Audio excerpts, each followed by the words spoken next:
Hello, creative geniuses. I am so excited because this is really it.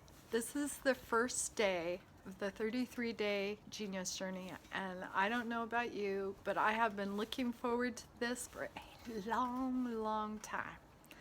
But before we go on with that, I want to introduce you to my sister's backyard in Albany, Oregon. I mean, is this an incredible backyard? And I don't know if you can see out there, but there's a big nest for an osprey way out there on the power lines. Anyway, it's amazing. And it's freezing, but this was actually the best place to video.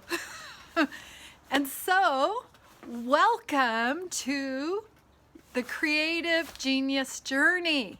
And I've created some notes here so I stay on target. And I hope you guys just enjoy the view while I'm chattering, okay? So I'm going to begin with a quote. I love quotes, don't know if I'll always do it, but this is a quote by Dallas Willard.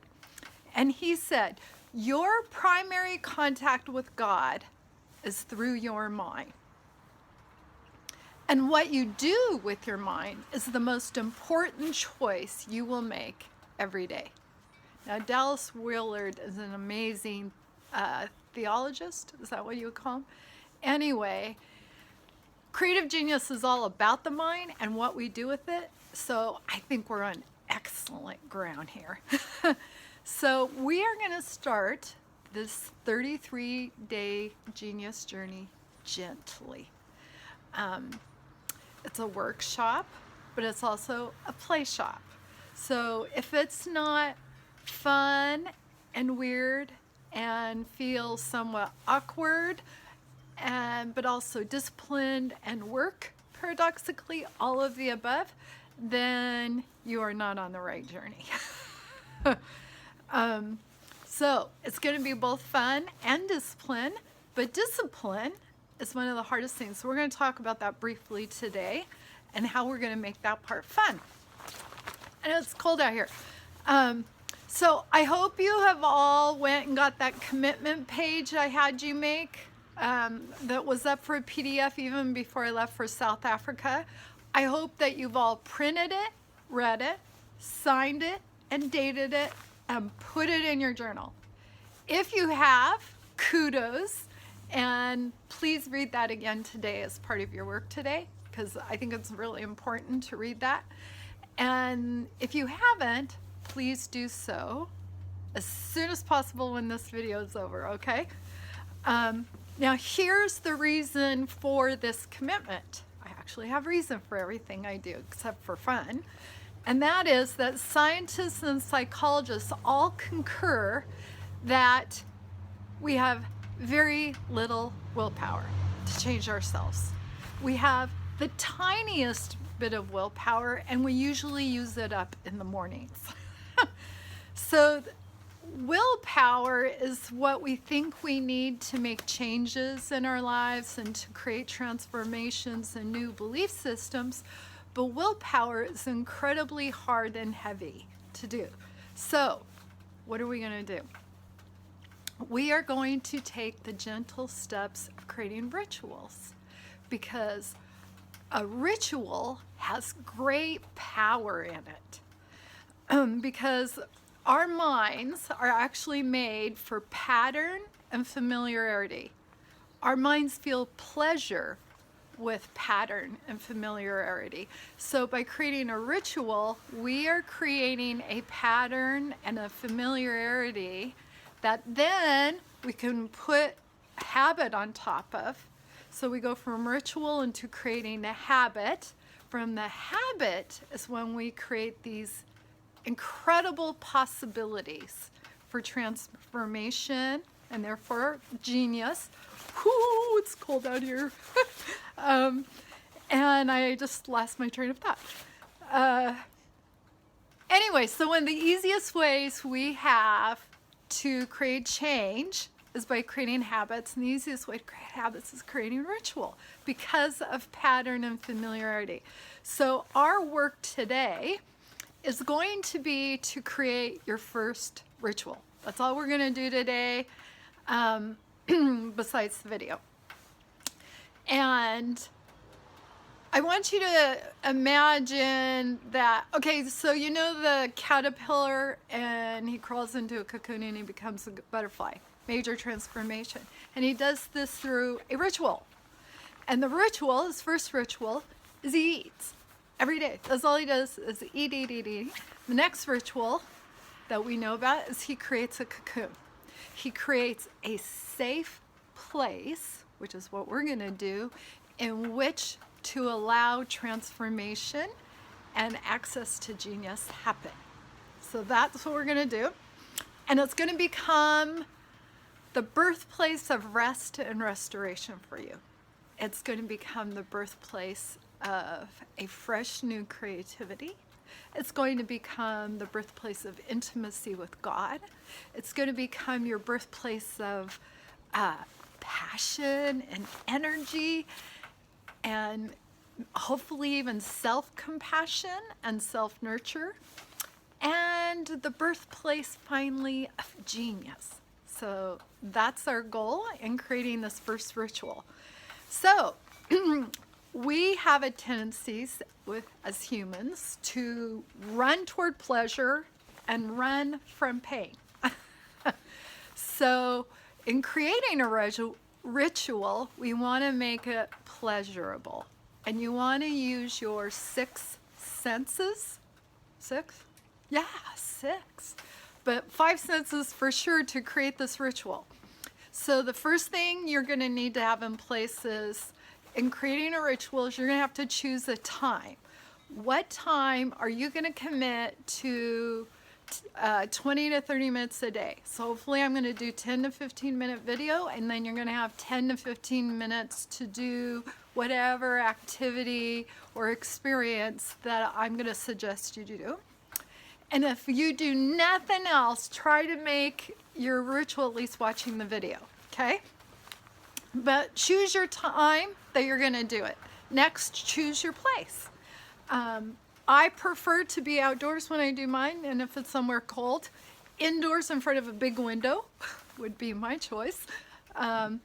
But you may have a favorite room in your house, favorite corner with your favorite art. Some people have a prayer room or a meditation room. That would be excellent.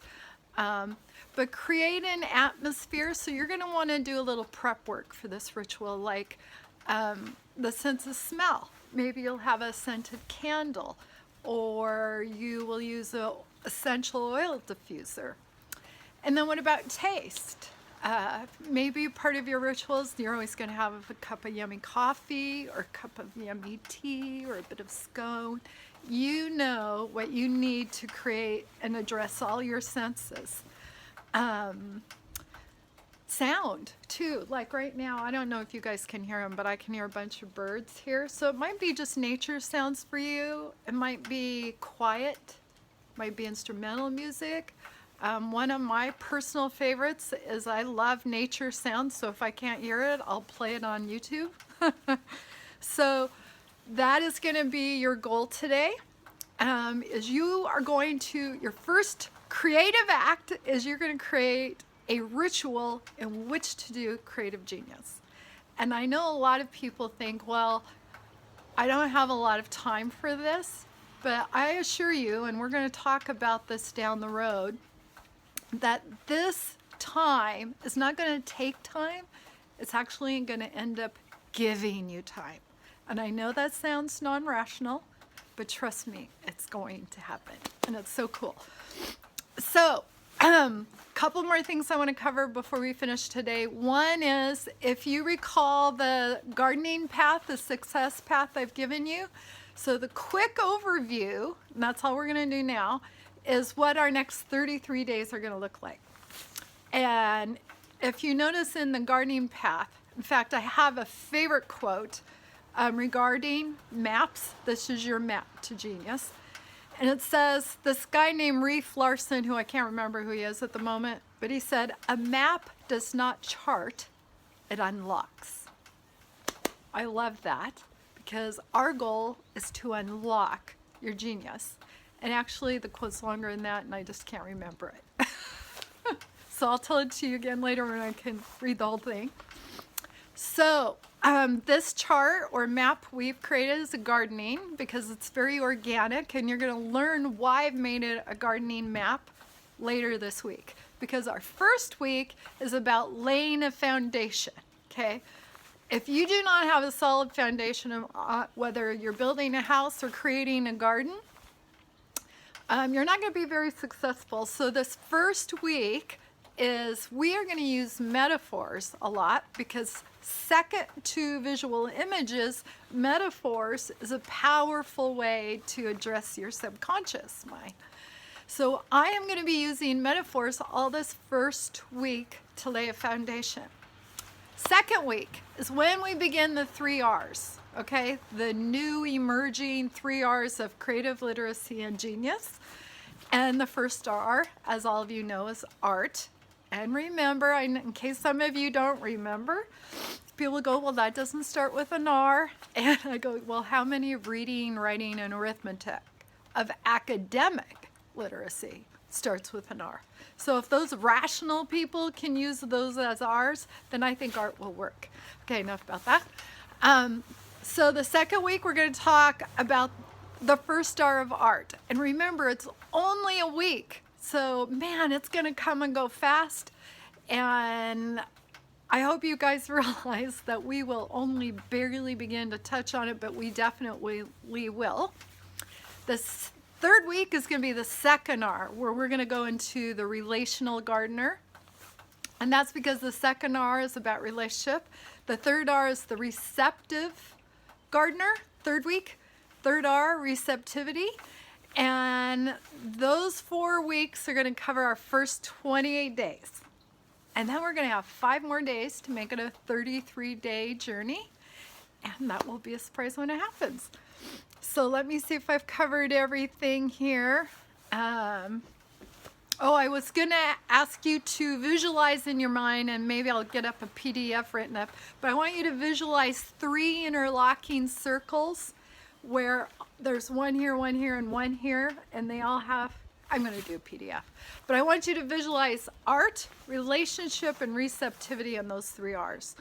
And those are our new 3 R's that we are going to cover. So now to your journals, what you're going to do today and what I'd like you to do every day. So here's the rule. And remember, rules are made to be broken.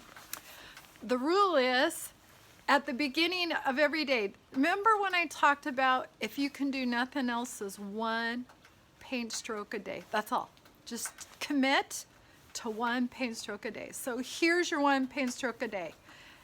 After your ritual of getting everything ready with your cup of coffee and all the senses, and you listen to the video, then you're going to write at the top of the left-hand side of your page, this is probably your left hand over here, you're going to write the date and the time. So like today's day is whatever it is, I don't even know, Monday, February 25th or something, and then the time.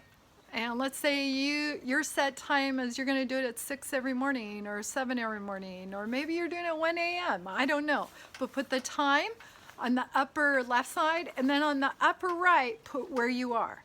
So like today, if I was doing my journaling right now, I would say I'm on the back porch of my sister's yard, and I have an incredible view with a big river in the way background. That is the Willamette River. And then she has a pond down here, and it's definitely starting to rain.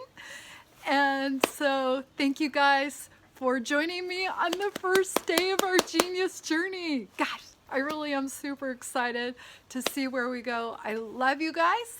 And anyway, I didn't finish. So the date and time, and write your ritual. Create your ritual. Get creative with it. Make sure to include all the senses. And we'll talk again tomorrow. Love you.